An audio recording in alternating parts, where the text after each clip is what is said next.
A young nurse risked her life by taking a bullet for a stranger. 24 hours later, her life would never remain the same. When she woke up, she froze in deep shock. It was past 8 a.m. that Monday morning in New York. Becky, a young nurse, was sprinting down Lexington Avenue, already late for her hospital shift. She had no idea that in mere moments, everything would change. Her life, her future, her entire identity. A few blocks away, billionaire business tycoon Maria Langford sat at a modest roadside restaurant. Not her usual setting, but her friends loved the charm of it.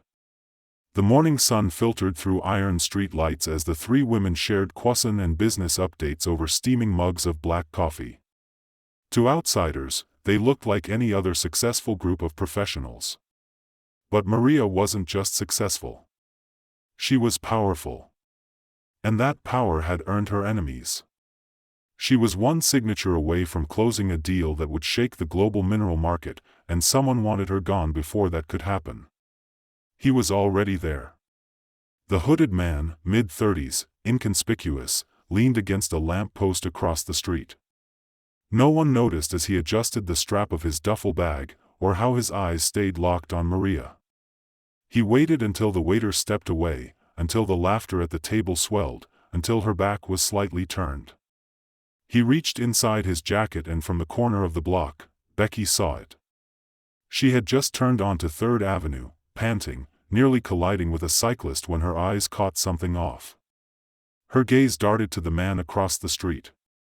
His body language screamed one thing: intent. Then she saw the glint of the gun. Her breath caught. There was no time to think. She dropped her bag.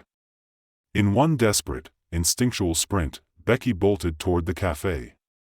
The shooter stepped into the street, both hands on the weapon now. The crowd was too focused on morning routines to react. Cars zoomed by, horns blaring, but Becky didn't stop. Maria raised her head. She saw the gun.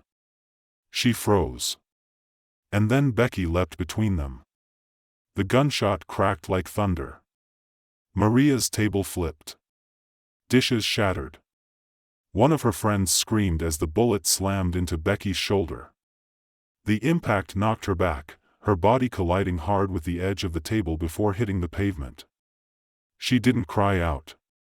She didn't have time to process the pain.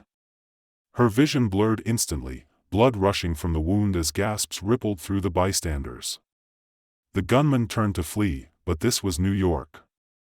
A delivery driver on a bike and 2 construction workers nearby saw it all. One tackled him to the ground. The other kicked the weapon away as people screamed and took cover. Maria scrambled to Becky's side. She didn't know who the woman was, only that she had just saved her life. "Stay with me," Maria said, pressing her scarf to the wound. "Don't you dare close your eyes." Becky's lips parted, barely able to whisper. "Are you okay? Don't talk." Maria snapped, voice shaking.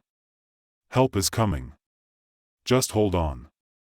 Becky's eyes fluttered and her body trembled as the blood soaked through Maria's hands. An ambulance arrived within 5 minutes, though it felt like hours. Paramedics swarmed the scene, lifting Becky carefully onto a stretcher. One of them asked, "What's her name?" Maria hesitated. I don't know."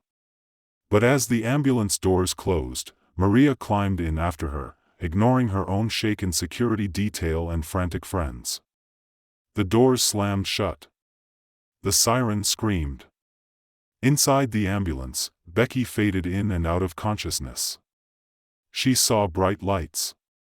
Heard Maria's voice calling her name now over and over, even though she didn't know it. "Stay awake. Just keep breathing. You're going to be okay." She wasn't sure she believed it. The ride to St. Luke's was fast. Her pulse was weak. The bullet had lodged deep near her clavicle. The paramedic kept pressure on the wound, yelling vitals back and forth. Maria clung to Becky's hand like it was a lifeline, as if holding on could somehow undo the violence. When they arrived at the emergency entrance, a team of doctors rushed out, wheeling her straight into trauma. Maria stood in the hallway, her hands covered in blood, her expensive blouse soaked and ruined. But she didn't care. All she could see was the moment that stranger, that nurse, stepped in front of death itself. Back inside the trauma room, doctors worked frantically. Becky's heart rate was unstable. Her breathing shallow, blood loss was significant. They moved fast. BP dropping. We need O negative now. She's going into shock. Prepare for surgery. They intubated her. Inserted lines. Pack the wound. Maria washed through the glass, frozen. She was supposed to be the one shot, the one dying. Instead, a stranger had taken her place. Hours passed. Becky was taken into emergency surgery, and Maria never left the hallway. Security tried to pull her away, but she refused. She sat in silence, occasionally pacing, refusing food, water, or even a change of clothes. All she could hear on repeat was that gunshot. And that final glance Becky gave her before collapsing. When the surgeon finally stepped out, his expression unreadable, Maria stood. She made it, he said. Barely. The bullet missed a major artery by an inch. She's lucky. Maria felt her knees buckle. She'll need days of recovery, maybe longer. But she's alive. Alive. That word carried weight now, more than Maria ever expected it to. She walked into the recovery room hours later, alone. Becky was hooked to monitors, breathing steadily, her skin pale and bandaged. Tubes ran in and out of her, but she was alive. Maria stood beside her for a long time, silent. Then quietly she whispered, "You don't know me, but you saved my life and I promise you I will not forget it." What Becky didn't know, not then, not yet, was that this moment would change everything. The room was dim, quiet, except for the rhythmic beeping of machines and the low hum of filtered air. Sunlight slipped through the blinds in narrow stripes, casting a golden glow over the pristine white walls of the ICU. Becky lay still, cocooned in warm blankets, her left shoulder tightly bandaged and connected to 4 lines. Tubes helped her breathe, and sensors traced her heartbeat in steady pulses. She looked peaceful, but broken, like someone pulled back from the edge of something deep and dark. Then her fingers twitched. Maria noticed at first she had been sitting in that same stiff hospital chair for the last 9 hours. Her designer heels kicked off beside her, her tailored blouse wrinkled, and her hair a mess of soft waves long since freed from their tight pins.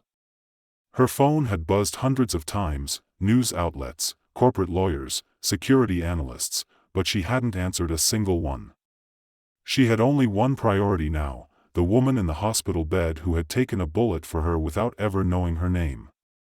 When Becky stirred again, Maria leaned forward, reaching out slowly. Her voice was barely above a whisper. "Becky, it's okay. You're safe now." A low groan escaped Becky's throat. Her eyes fluttered. It took several long seconds before they opened fully, dry, unfocused, blinking at the ceiling.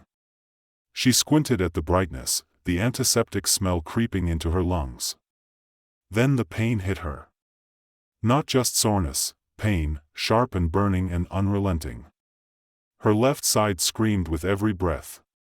She turned her head slightly. Movement sent white-hot jolts down her arm. She let out a weak cry and instantly Maria was at her side. "It's okay. Don't move," she said gently, brushing a strand of hair from Becky's forehead. "You're in the ICU. You've been out for almost 24 hours. Becky blinked again, trying to focus on the woman in front of her. "Woo. My name is Maria Langford." Becky's brow furrowed. That name meant something, but her mind was fogged. Maria saw the confusion. She knelt closer. "You saved me," she said softly. And then it started coming back like broken fragments of glass realigning themselves. The morning rush. The man with the gun. But you were in the right place at the right time for me. And you didn't hesitate. I didn't think. Becky muttered. I just saw. I saw the gun. Maria's voice grew firmer. And you chose to act. That's what makes you a hero. Becky looked away as if unsure she deserved that word. Anyone would have done it. No, Maria said, shaking her head. Most people would have run. There was a long silence between them, the kind that fills a room heavier than words. Becky's breathing slowed. Her mind, while still cloudy, began to settle.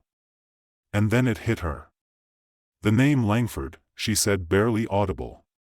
As in Langford Global, Maria gave a faint smile. That one. Becky stared at her. Her eyes widened slightly. She struggled to sit up, but winced. You're the woman they tried to kill. Maria nodded again.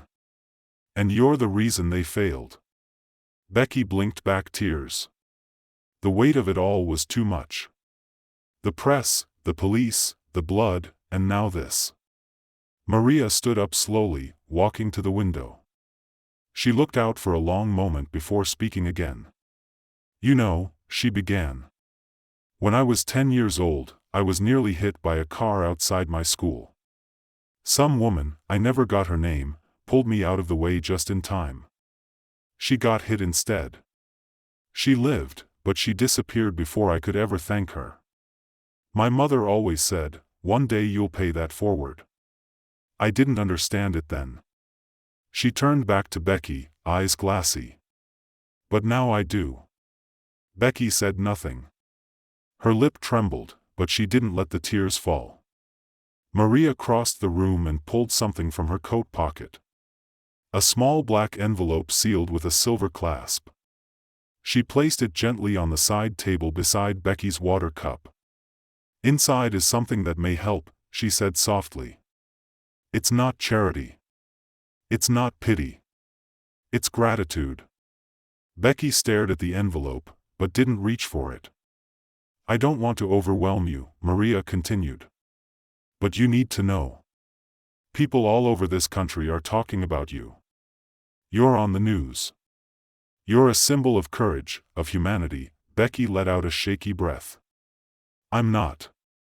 I'm not used to attention. I know, Maria replied. But that's what makes your act even more powerful. You didn't do it for the cameras. You didn't do it for money. You didn't even know who I was. That's why I'm here. Because someone like you deserves to be seen and to never struggle again. Becky opened her mouth but closed it again.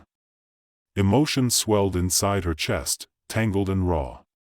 Fear, gratitude, disbelief, pain. It was too much at once. Maria stepped back and gave her space. I'll come back later. She said, you need rest. But before I go, there's one more thing. She reached into her purse and took out a folded piece of paper. It's a letter from someone you don't know, one of my investors. He saw the security footage. He said you reminded him of his late wife, a nurse. He asked me to tell you. Thank you for reminding him what courage looks like. Becky stared at her completely still. Her throat tightened. Maria moved toward the door but paused in the frame. You changed my life in 1 second, she said softly. Now let me change yours. And with that, she stepped out. Becky lay there for a while, motionless. Then slowly her eyes drifted to the black envelope. She didn't open it. Not yet. But for the first time in years, she didn't feel like a background character in someone else's story. She felt seen, and the next chapter of her life had just begun. 3 days had passed since the shooting, and Becky was still adjusting to the surreal new rhythm of her life. Her shoulder ached with every breath. The nurses were kind, respectful, but now oddly stoic. Reporters waited outside the hospital like hawks circling, though she hadn't said a word publicly. Her name was now a headline. Her act of courage dissected on talk shows, tweeted by celebrities, and even praised by a senator on live TV. But inside her room, silence reigned. She hadn't opened the envelope Maria left behind. It sat untouched on her bedside table, black and mysterious with a silver glass that gleamed every time sunlight filtered in. She wasn't ready. Not for what came next. That morning, her door opened quietly. She looked up, expecting another nurse. Instead, Maria Langford stepped inside, polished as always, but today dressed in soft gray cashmere and quiet grace.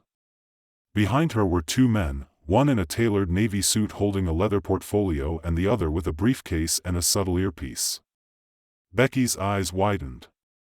"Maria, you're back. I told you I would be."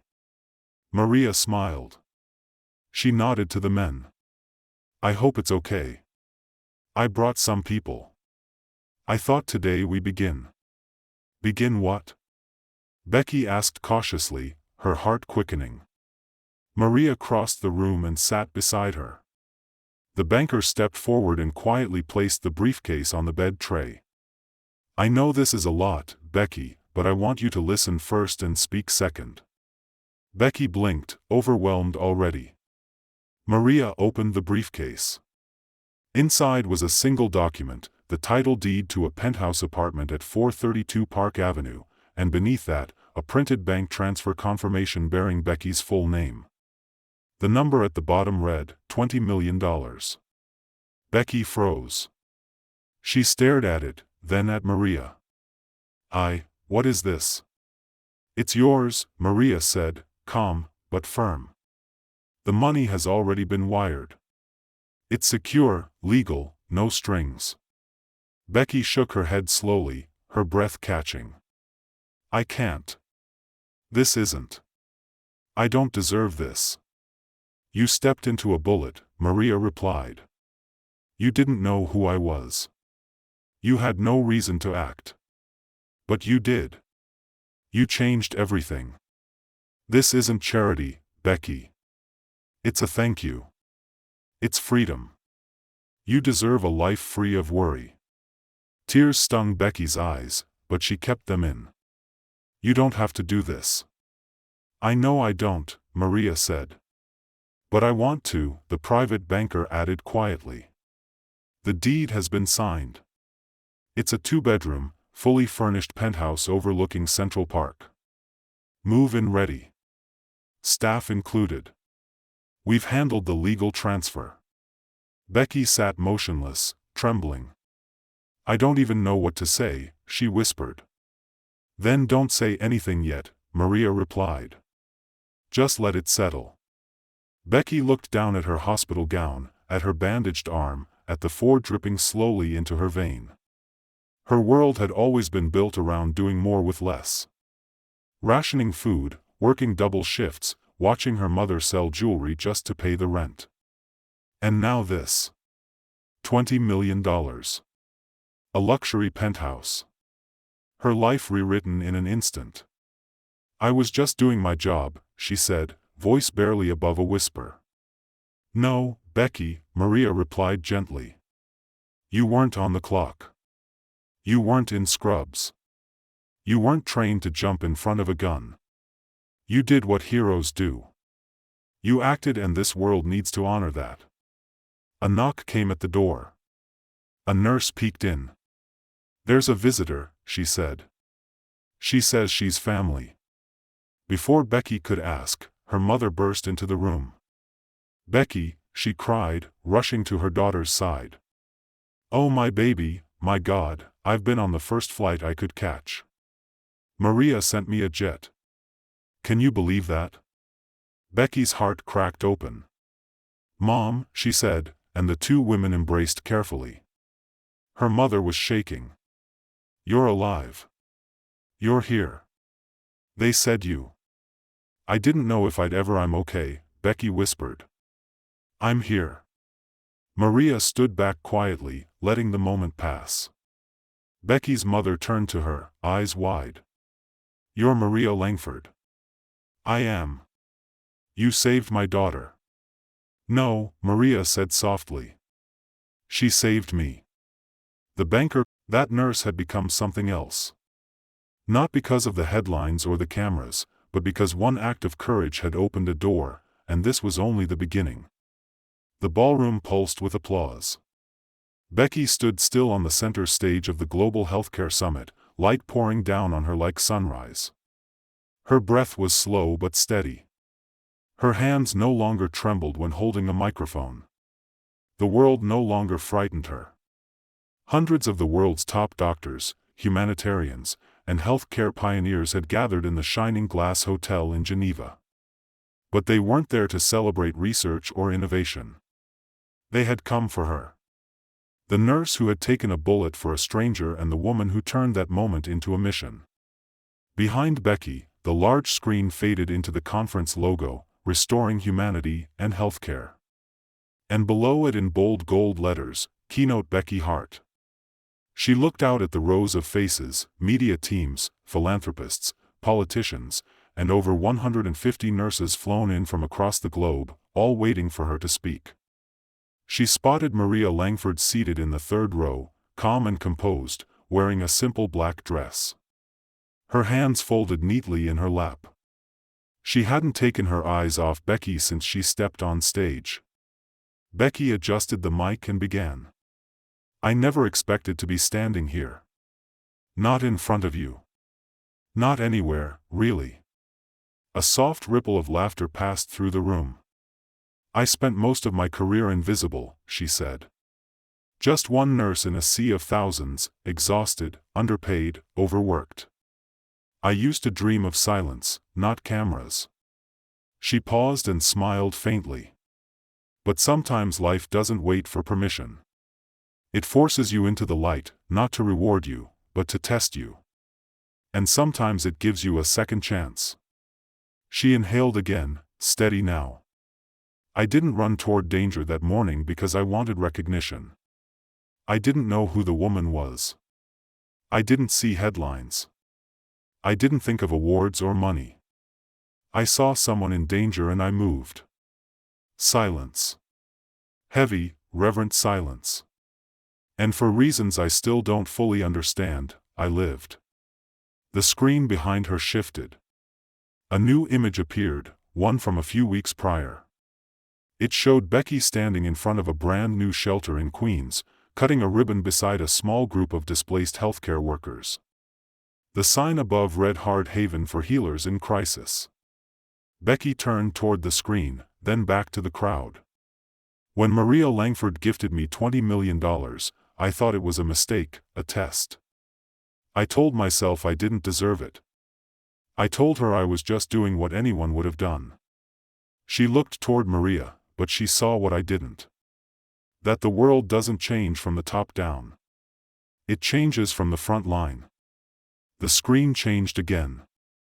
Photos rolled by of the many ways Becky had used her fortune. Images that had gone viral, but meant something deeper to her. A shot of a nurse from St. Luke's crying as she received a debt forgiveness letter. A hospital wing being renovated with new ICU beds labeled the Heartwinners Trauma Unit. A clip of Becky holding a clipboard in a mobile clinic for nurses experiencing burnout with nutritionists, mental health counselors, and paid rest support. Her voiceover narration resumed. The first time I held that check in my hand, I thought about groceries. Then I thought about bills. And then I thought about all the people I knew who wouldn't have the same miracle. Becky stepped away from the podium, slowly walking across the stage, letting the images play behind her. I paid off nearly $2 million in medical debt across St. Luke's. Nurses, cleaners, receptionists, anyone who ever took the night shift and went home to a final notice. The screen changed again. Now a short video of one nurse clutching a cleared student loan letter, sobbing into her hands. I funded a wing in the same hospital that once forgot my birthday 3 years in a row, Becky said, smiling. Not because I wanted to be remembered, but because I didn't want another patient to die in a hallway waiting for space. A new photo showed a brightly lit dormitory for travel nurses who'd lost their homes to fire and eviction.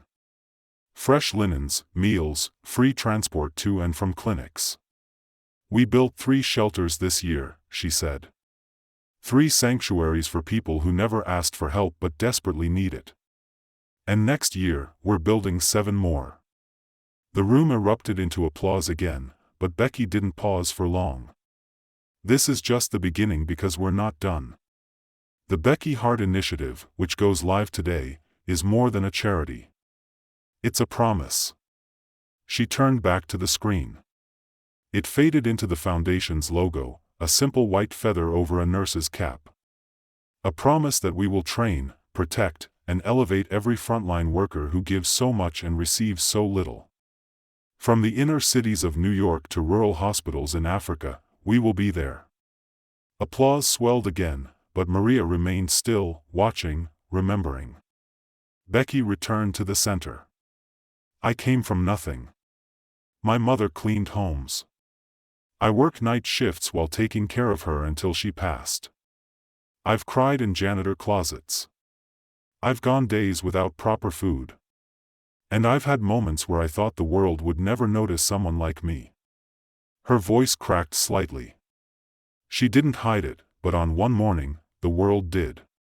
She looked straight into the camera, and now I want to spend the rest of my life making sure it notices people like you. A standing ovation erupted, thunderous, long, and unified. Becky stepped back from the mic and took a breath that reached down into her soul. This was her moment, but it wasn't the end. It was the full circle. Backstage, she didn't wait for the press. She slipped out the side exit into a quiet hallway where her security and personal assistant waited, but she waved them off. She didn't want anyone right now except air. 30 minutes later, Becky stood on the private balcony of her penthouse. The city of Geneva sprawled beneath her, twinkling in the dusky evening light. The Alps shimmered in the distance, Captain Snow watching silently as the world changed below. She leaned on the rail, breathing in the stillness. Behind her, she heard the sliding glass door open. Maria walked out, holding 2 warm mugs of chamomile tea. Thought you might need something real, she said softly. Becky accepted it, their fingers brushing. Thank you for everything. Maria didn't say much. She simply looked out over the skyline. After a long pause, Becky said, "Do you ever think about that day? The café? The gunshot?" "Every morning," Maria said, "sometimes I still hear it." "Me, too." They stood in silence. Maria turned to her. "You've done more with your second chance than most people do with their first." Becky smiled. "I had a good teacher." Maria raised an eyebrow. "You taught me, Becky. I had power, but you showed me purpose." The lights below sparkled like stars. Becky looked down at her tea. "Do you think they'll remember me in 10 years? Maria didn't hesitate. "They'll be working in your hospitals, living in your shelters, quoting your speech." Becky laughed, tears rising again. Then she whispered more to herself than to Maria. One act of bravery. One bullet, one choice turned a nurse into a legend. Sometimes the lives we save end up saving ours in return. She looked at the horizon one last time, not as a nurse, not as a victim, but as someone who took her pain and turned it into something that would never stop giving. And with that, Becky Hart closed her eyes, wrapped in wind and quiet victory. If this story moved you, don't forget to like, share, and subscribe to the channel for more powerful stories like this one. We'd love to hear your thoughts. What did you feel about Becky's journey, about Maria's decision to change her life, and how everything came full circle in the end? Drop your reactions in the comments below. Rate the story on a scale of 1 to 10, and tell us where you're watching from. Your voice helps us bring more stories that matter to the world. Thank you for watching.